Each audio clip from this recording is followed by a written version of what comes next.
जी बिल्कुल, India bulls housing finance पर ही focus करते हैं। कंपनी ने पहली तिमाही में शानदार नतीजे पेश किए हैं। कंपनी के नतीजे और आगे के आउटलुक पर बात करने के लिए हमारे साथ जुड़ रहे हैं कंपनी के वाइस चेयरमैन एमडी और एमडी गगन बांगा।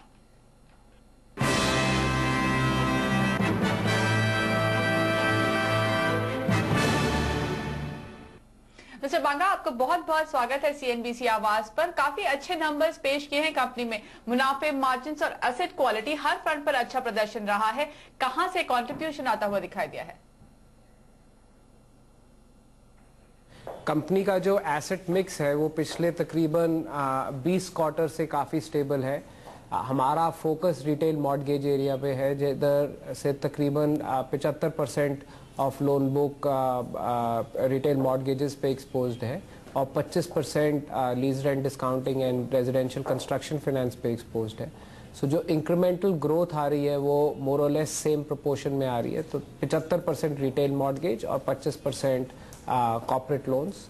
एंड आगे चल के भी आर एस्टिमेट इज कि हमारी बैलेंस शीट और लोन बुक ग्रोथ तकरीबन 20 से 25% की होगी और उसमें एसेट मिक्स इसी अनुसार होगा, 75% रिटेल और 25% लार्ज लोन्स।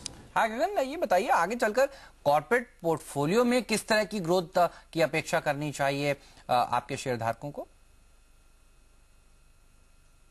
ये सारे सिक्योर्ड कॉर्पोरेट लोन्स हैं। यहाँ सिक्योरिटी या तो जो बनी हुई बिल्डिंग है जिस पे किराया आ रहा है उसकी होती है। So I think this is more structured project finance and इसमें अभी कोई प्रेशर नहीं है।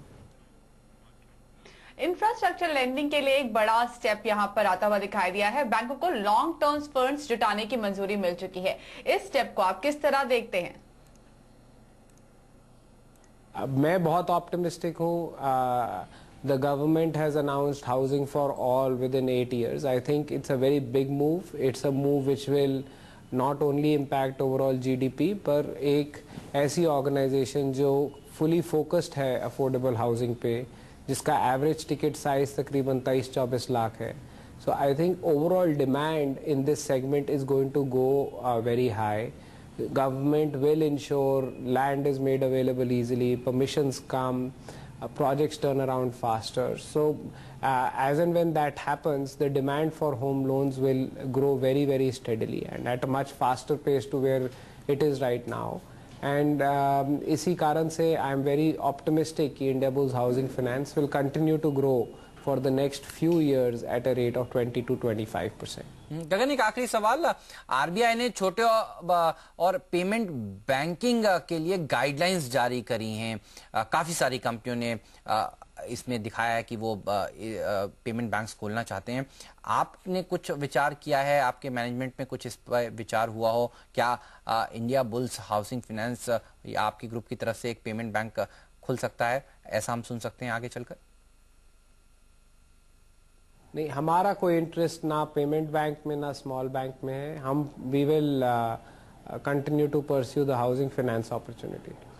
ओके, चलिए धन्यवाद गगन आज समय निकालकर सीएनबीसी आवाज पर आने के लिए और नतीजों के बाद हमसे बात करने के लिए। स्टॉक देखिए बेहतरीन सेट ऑफ नंबर्स, 8% मजबूती के साथ ट्रेड करता हुआ आपको दिखेगा। अच्छे खासे वॉल्यूम्स आज यहां पर होते हुए दिख रहे हैं। एक और बात आपको बता दूं, इंडिया बुल्स हाउसिंग फाइनेंस के नंबर्स तो आ चुके हैं, रियल एस्टेट के नंबर्स आज आने वाले हैं। देखना होगा वो नंबर्स किस तरह से निकल कर आते हैं। लेकिन एक ब्रेक लेते हैं अभी।